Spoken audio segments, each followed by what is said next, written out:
ano pong nangyari doon sa allocation niya for foreign assisted project? For 2024, Your Honor? Yeah.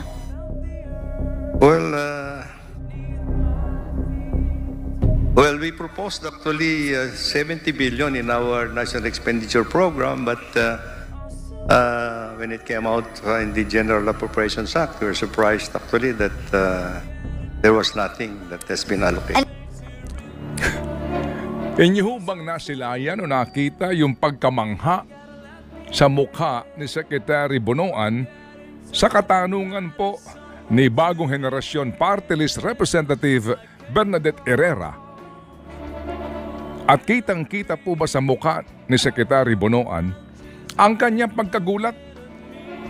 Dahil lumalabas na hindi alam ni Herrera na ang pera na inilaan sa malalaki at importanteng proyekto ng DPWH ay inilipat din pala ng Kongreso sa unprogrammed appropriations. Si Representante Herrera po ay isa sa mga kongresista na bumoto pabor sa ratifikasyon ng 2024 budget. Habang si Senador JV naman ay miyembro mismo ng Bicameral Conference Committee. Ang mga eksenang ito ay tila pagbabalik tanaw po sa naging hearing din ng Senado tungkol sa pagkobra ng Finance Department sa 89.9 billion pesos na sinasabing sobrang pera ng Philippine Health Insurance Corporation o PhilHealth. Nagulat din di ba ang mga senador? Abay, ang iba naging emosyonal, ang iba'y galit. Bakit nyo nga naman kukunin ang 89.9 billion pesos na government subsidy sa PhilHealth gayong hindi nga makapagbigay ang PhilHealth ng sapat na benepisyo para sa mga pangangailangang medikal ng mga Pilipino?